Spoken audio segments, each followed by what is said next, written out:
that sometimes is a real challenge for us, again, from a cash flow and operating point of view.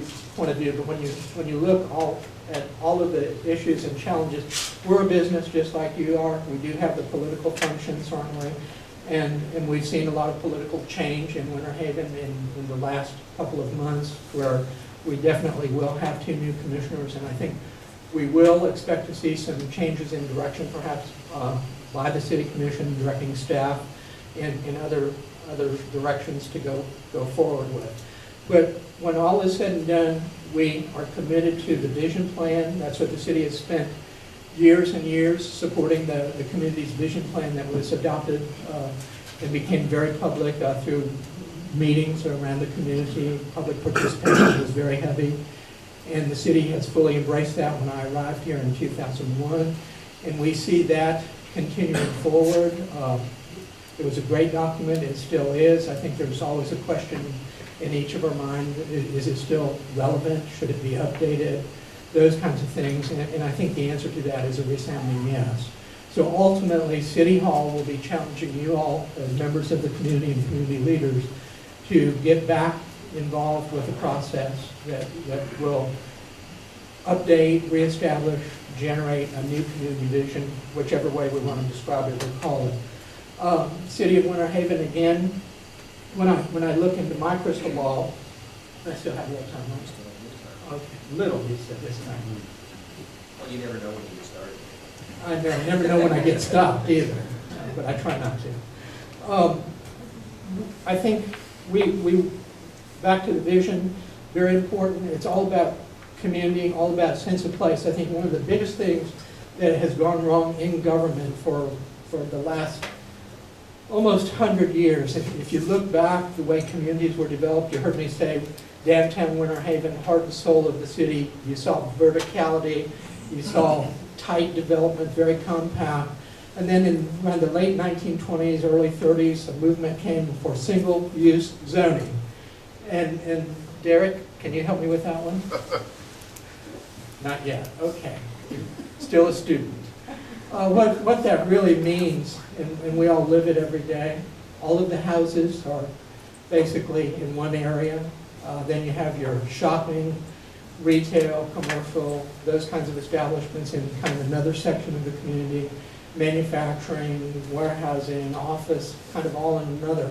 And so we are doing is stratifying. We're not getting out and engaging in the community. Wherever we want to go, we have to hop in our car and clog a highway, pollute the environment, get in each other's way just to go to the grocery store or something like that. We're back in days very much gone by. We kind of live near the neighborhood bar. We live near the local grocery and the downtown mercantile store. And all of those things that we're trying to bring back in downtown with the mixed-use concept, with villages, which we're trying very much to create a village for Winter Haven along the western side of 17, Vigoro Fertilizer, the redevelopment project there.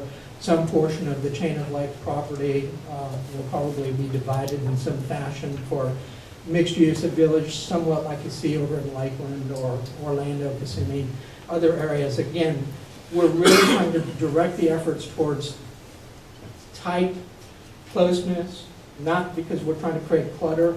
Beth, you know that from a planning point of view, definitely. Mixed use is good, diversity, and the stratification that has occurred everywhere throughout America at a minimum is really bad. And so we're very committed to that. We've made a number of changes in our downtown district. It is definitely a core improvement area involving 1,505 acres, and what that means to encourage development basically along the 17 corridor of the First Street, Cypress Gardens Boulevard, Avenue T boundary lines. Impact fees are waived by the city and the county.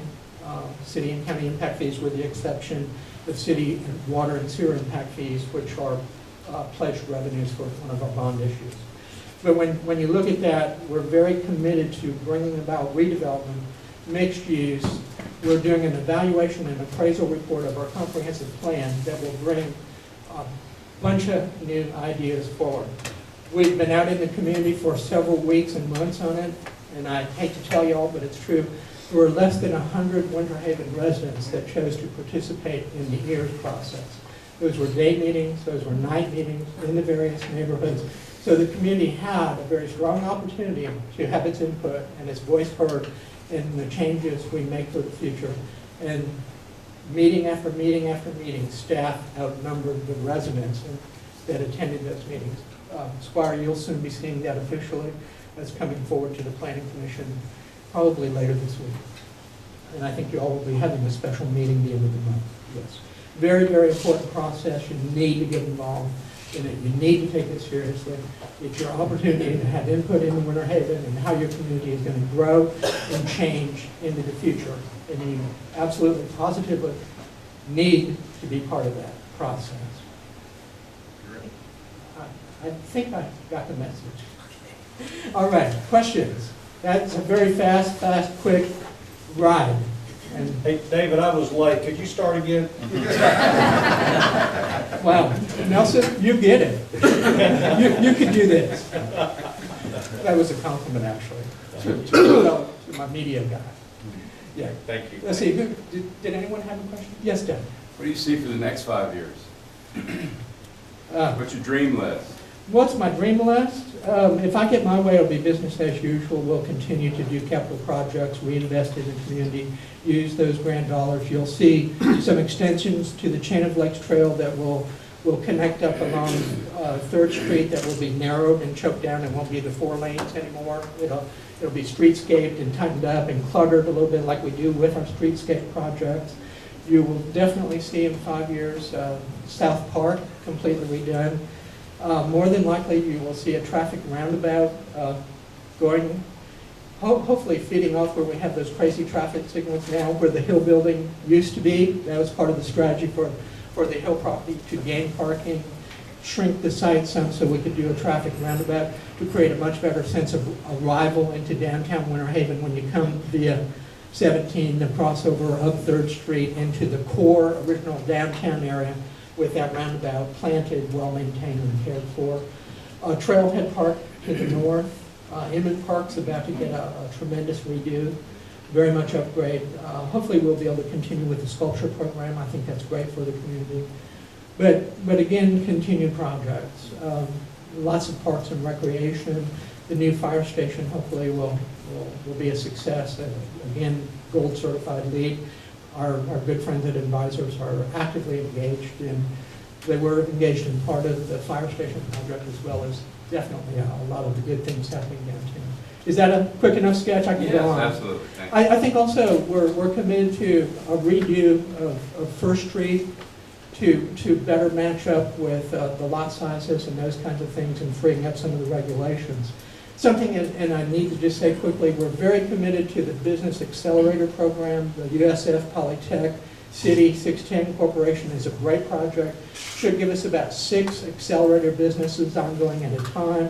That should be up and running in mid-November, I think is the latest date.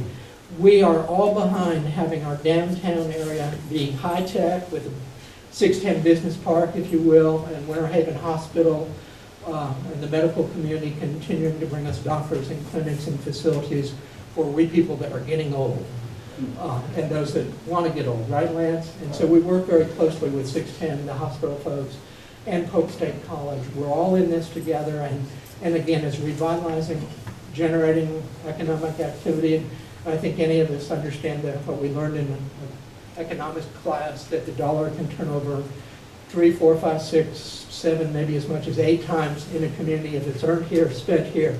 And my goal as city manager is to keep all the money in the city. I'm a hog, I'm mean, and I don't want it going to Lakeland, I don't want it going to Orlando. We want this to be the place, live, work, play, raise a family, and keep your dollars here. The Polk State College 4-year program is an awesome thing for our community, and that fits perfectly with where we all want to go. I know I told you way too much. No, you didn't. Any-